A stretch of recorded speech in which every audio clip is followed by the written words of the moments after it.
Sir இப்போ உள்ளூர் அரசியல்ல இருந்து உலக நடப்பு வரைக்கும் நீங்க எல்லாமே சொல்லிட்டீங்க. அதெல்லாம் ஓகே. ஆமா. இப்போ நம்ம பர்சனலுக்கு வரலாம். பொதுவா பார்த்தீங்கன்னா, இப்போ கணவன் மனைவிக்குள்ள ரொம்ப பிரச்சனை வந்துட்டு இருக்கு. அதாவது மேரேஜ் பண்ணிக்கிட்டு உடனே டிவோர்ஸ் வாங்க போயிர்றாங்க.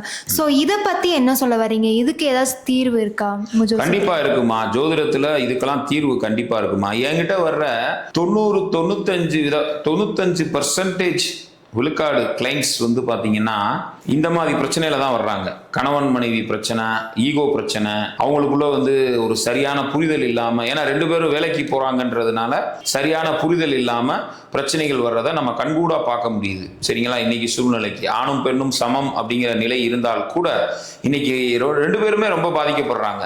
சரிங்களா. அதான் உண்மையும் கூட. இதுல வந்து யதார்த்தமா சொல்லணும்னா சரியான புரிதல் கணவன் மனைவிக்குள்ள இருந்துருச்சுன்னா இந்த பிரச்சனை வராது. இதை ஜாதகத்துல நம்ம பார்க்கலாமானா தாராளமா நம்ம கணவன் மனைவி ஜாதகத்தை பார்த்தாலே அதை சொல்லிடலாம் ஈஸியா. சரிங்களா. ஆனா இதுக்கு தீர்வு என்ன அப்படின்னு பாத்தீங்கன்னா, மெயினா வெள்ளிக்கிழமை செவ்வாய்க்கிழமைகள்ல பெண்கள் வந்து பாத்தீங்கன்னா சாயங்காலம் விளக்கு போட்ட பிறகு வந்து தலைவிரி கோலத்துல இருக்கக்கூடாது. சரிங்களா. விளக்கு போடுறதுக்கு முன்னாடியே தலையெல்லாம் நல்லா அலம்பிடணும், நல்லா சீவி உட்காந்துடணும். பெரும்பாலும் தலைவிரி கோலத்துல சாயங்காலத்துக்கு மேல அந்த தலைவாடுறது இந்த மாதிரி வேலைகள்லாம் வச்சுக்க கூடாது.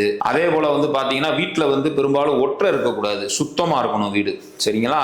அதுபோக வந்து வெள்ளிக்கிழமை செவ்வாய்க்கிழமைகள்ல ஆண்களும் பொறுப்பா இருக்கணும். பெண்களை வந்து கண்கலங்க விடக்கூடாது, கட்டிய மனைவியை கண்கலங்க விடக்கூடாது. ஏன்னா மனைவி தான் சுக்கிரனுடைய ஆதிபத்தியம். சரிங்களா. அப்ப அவர் நல்ல பொருளாதார விருத்தியோட இருக்கணும்னா சுக்கிரனை சந்தோஷமா வச்சுக்கிறணும். சுக்கிரனுடைய காரகம் யாரு? மனைவி தான். அப்ப மனைவியை வந்து எல்லா ஆண்களும் சந்தோஷமா வச்சுக்கிட்டாலே அவங்களுக்கு பணப்புழக்கம் உண்மையிலே நல்லா இருக்கும். இது பிராக்டிக்கலானது.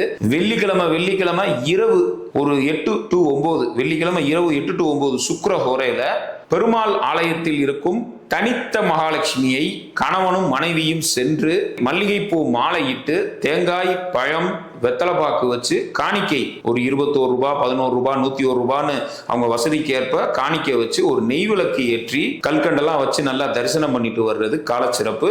இல்லைன்னா கோயிலே நீங்க கல்கண்டு சாதம் வைக்க சொல்லி கூட அம்பாளுக்கு வந்து படையல் மாதிரி வச்சு மகாலட்சுமிக்கு நீங்க படைத்து அங்க நிவேதானம் செய்யலாம். நிவேதானம் செஞ்சா கண்டிப்பா கணவன் மனைவி ஒற்றுமை பலப்படும். அதே நேரத்துல மனைவிமார்களும் வந்து பாத்தீங்கன்னா இது ஒரு சிறப்பான பரிகாரம். செவ்வாயை பலப்படுத்துறதுக்கு கணவன்மார்கள்ட்ட மனம் நோகாம, சரிங்களா, செவ்வாய்க்கிழமைகள்ல வெள்ளிக்கிழமைகள்ல மனம் நோகாம நடந்துகிட்டா நல்லது.